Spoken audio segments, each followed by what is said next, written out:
Hello mamas, thank you for stopping by. Today I'll be teaching you on how to make soya beans powder. Our method is a hassle-free one because you do not have to wash the soya beans. Yes, you don't have to wash it or peel it. Stay tuned and we'll teach you how this is done. If you're here for the first time, welcome to Baby Care by Health Afford. We understand that mothers need all the support they can get, and that is why we provide them with authentic information on how to care for their babies. So, thank you for stopping by. Let's get into today's video.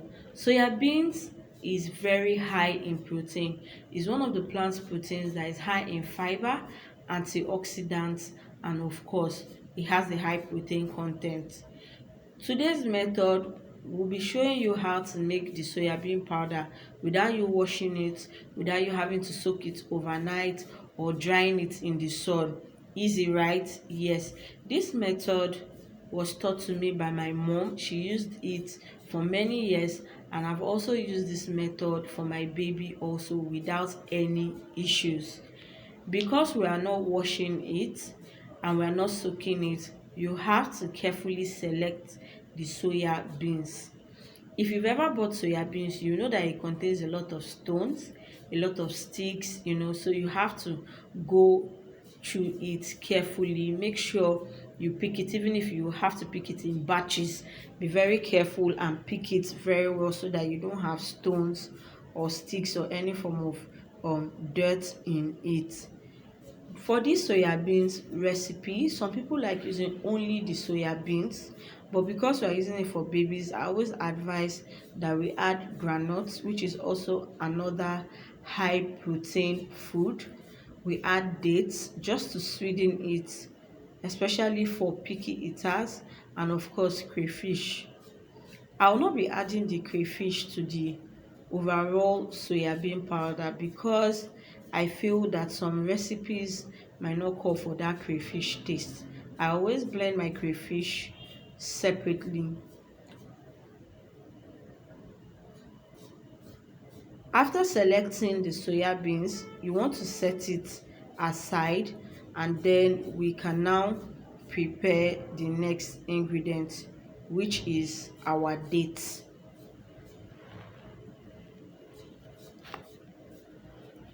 Preparing the dates is not difficult. All you have to do is wash it. You can use 2 to 3 cups of dates depending on how sweet you want it to be. So I used 4 cups of dates. All you have to do is wash the date and pat it with a kitchen towel. Then you place it where natural air can blow it or under a fan, but don't dry it under the sun. Just pat it with a towel and allow breeze to blow over it, or fresh air to blow over it, and then it will dry. Now let's go back to our soya beans.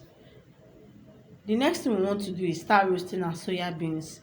For quality and optimal results, I always advise that you roast it in batches. This is the method that we'll be using. Like I said, we're not washing, we're not soaking the soya beans. We will just roast it, and then keep checking if the shaft is coming off. Once you see the shaft coming off, then you know that the soya bean is ready. Once that is done, you set it aside, and then the next thing we want to do is roast our groundnut. As you can see, I'm checking to see if the shaft will come off.